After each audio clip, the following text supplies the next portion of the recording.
সলাৎ হিফাজত করা সম্পর্কে এর ফজিলত এবং এর মর্যাদা কতটুকু সেই সম্পর্কে জানবো ইনশাআল্লাহ।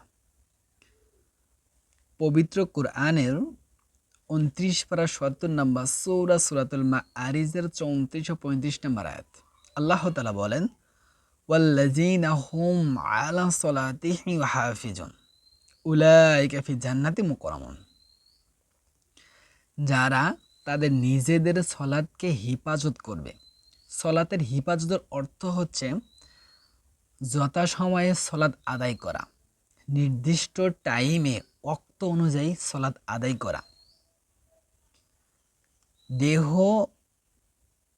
ও পোশাক পরিচ্ছদ পাক পবিত্র আছে কিনা তা সলাতের পূর্বেই ভালোভাবে নিশ্চিত হওয়া,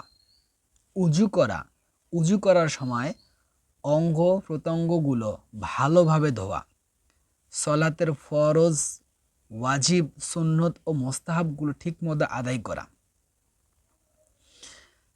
সলাতের নিয়মকানুন পুরোপুরি মেনে চলা, রাসূল সাল্লাল্লাহু আলাইহি ওয়াসাল্লামের পদ্ধতিতে সালাত আদায় করা। রাসূল সাল্লাল্লাহু আলাইহি ওয়াসাল্লাম বলেছেন, সল্লু কামা রাআইতুমুনি উসাল্লি, তোমরা আমাকে যেভাবে সালাত আদায় করতে দেখেছো সেভাবে সালাত আদায় করো।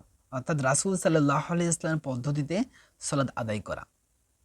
আল্লাহর নাফরমানি করে সালাতকে ধ্বংস না করা। আর এইসব বিষয় হচ্ছে সালাত হিফাজতের অন্তর্ভুক্ত। আর সালাত হিফাজত যে করবে, আল্লাহ তাআলা বলেন, উলাইকা তারায় ফি জান্নাতি মুকাররামুন, জান্নাতের মধ্যে সম্মানিত হবে। যারা ৫ ওয়াক্ত সালাতকে হিফাজত করবে আল্লাহ তাআলা তাদেরকে জান্নাতের মধ্যে সম্মানিত করবেন। আর এই সালাতটা আদায় করতে হবে রাসূল সাল্লাল্লাহু আলাইহি ওয়াসাল্লামের পদ্ধতিতে। রাসূল সাল্লাল্লাহু আলাইহি ওয়াসাল্লাম যেভাবে সালাত আদায় করেছেন সেইভাবে সালাত আদায় করতে হবে। সালাতের নিয়ম কানুনগুলো ঠিকভাবে জানতে হবে। তো আল্লাহ যেন আমাদেরকে ৫ ওয়াক্ত সালাত জামাতে নির্দিষ্ট সময় আদায় করা তৌফিক দান করেন।